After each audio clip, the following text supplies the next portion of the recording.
Okay guys, look, I don't hate Adobe apps, okay? I've used them for years, they're great. But, you know, a little competition never hurt anyone, right? And that's what's happening right now. DaVinci Resolve 21 dropped and, well, they did it. They actually did it. Now, I'm not saying that everyone can now seamlessly switch from Adobe to DaVinci Resolve 21. You know, not everyone, but for a lot of creators, Resolve, I mean, it's starting to look more and more like a one-stop shop for all their creative work. Video editing, visual effects, color grading, and photo editing. So here are the most important and some of my personal favorite new features and updates in DaVinci Resolve 21. And just so you know, it's still a beta version, so you can download it on the Blackmagic Design support page.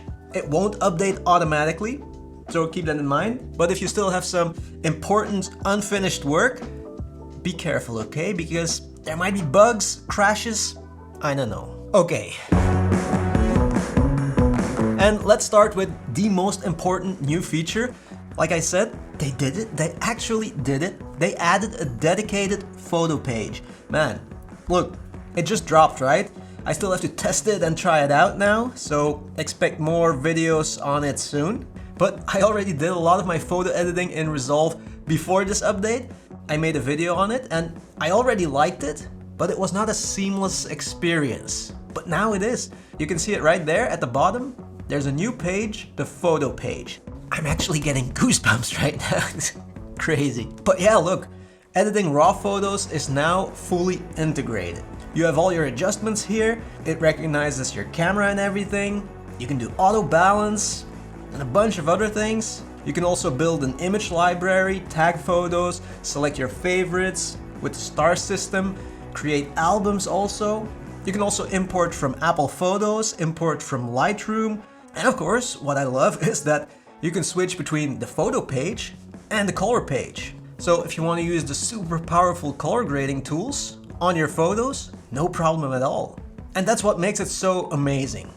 And on top of all that, of course, LUTs, Resolve effects, open effects, you can apply them instantly on your raw photo files. So yeah, thank you so much Blackmagic Design for adding this. But also, snap out of it. Let's stay realistic also. I mean, I still have to start using it for real, test it, try it out, compare it to, you know, Lightroom, Photoshop. It won't be perfect yet, but I know Blackmagic Design and they will listen to your remarks, your comments, your critiques. So drop everything in the comments. And also let me know, what do you think of this update? And a big problem that a lot of users had when they wanted to switch from Adobe to DaVinci Resolve was visual effects and motion graphics, After Effects. But this new update, like, I can feel that they're trying to make it more enticing for After Effects users and visual effects creators to make the switch to do all their motion graphics work in DaVinci Resolve. There's Krokodove Effects, for example. They are now supported in the Fusion page. Look, when I do a search here for Krokodove, you see all these effects. And Krokodove basically is like a set of tools, a plugin or plugins built specifically for compositing and motion graphics work in DaVinci Resolve Fusion. Now, I have to be honest here, I had never heard of Krokodove before. I didn't know it existed because, yeah, you know, I don't build my own motion graphics and things like that. But anyway, so a lot of those tools, or maybe all of them, I'm not sure, are now built in DaVinci Resolve Fusion. So motion graphics people, let me know in the comments if this is actually a big deal or not. And it also says on Blackmagic Design's website that there are more than 100 new motion graphics effects, but that's it. No list, no nothing? Blackmagic Design, what the hell? Please give us a list, I don't have time for this. But yeah, anyway, so more than 100 new motion graphics effects. Then there's also support for Lottie animations. And again, I had never heard of Lottie animations. I'm not an animator. So Lottie Files are lightweight, scalable, JSON-based animation file formats that work on any platform, web, iOS, and Android. Developed by the Airbnb creators.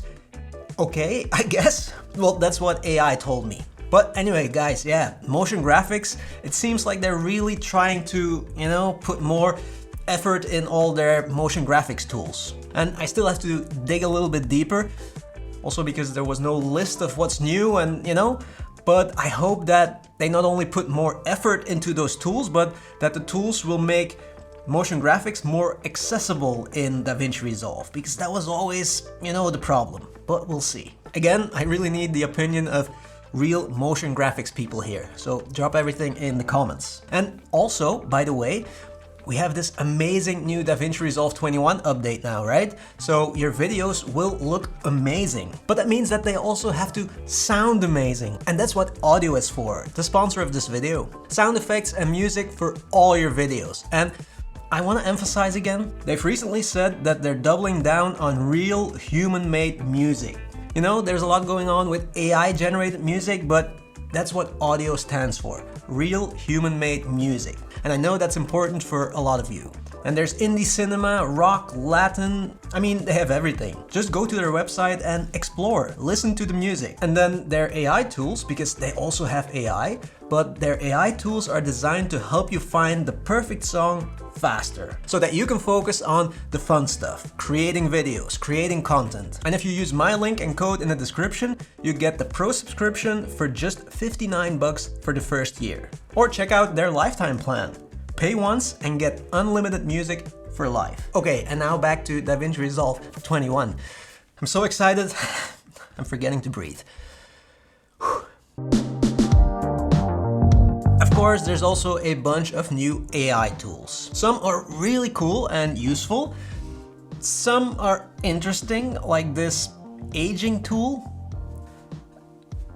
Interesting, I guess, right? Not something I would use, but interesting.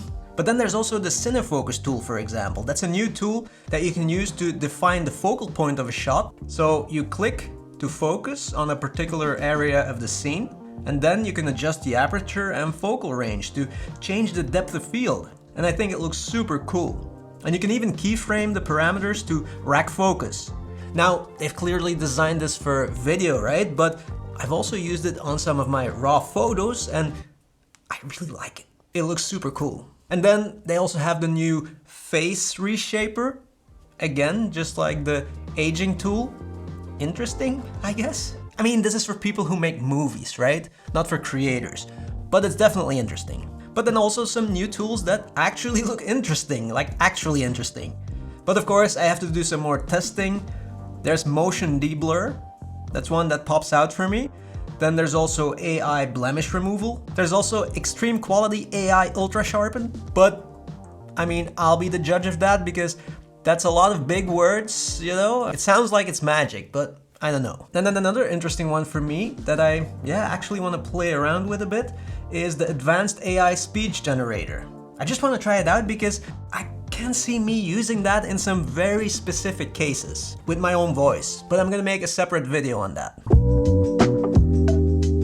Okay, and then as always, there's also a bunch of, small quality of life updates. Now, I think that from what I've read in the comments in the last year, the most important one, or there's a few actually, the most important updates for you guys are the keyframing updates. So the new keyframe panel, it was great already, but it needed some fine-tuning, some improvement. So there's a bunch of updates there. And then also, and this is my personal favorite one, I wanna give a shout out to this update. Before, when you dropped a mono audio clip on a stereo audio track, it played the audio only in one speaker, I think the left one. And then I always had to manually adjust the settings to make it play the mono audio in both speakers. But now, when you drop a mono audio clip, it will automatically play it in both the right and the left speaker. Hallelujah, thank you Blackmagic Design.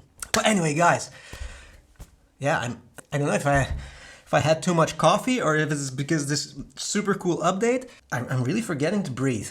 But anyway, this was just a quick update video. I'm gonna play around with it now, I'm gonna test it, I'm gonna compare it to, not only to other video editors now, but also other photo editors. And I'll let you know. So expect a lot more DaVinci Resolve 21 videos.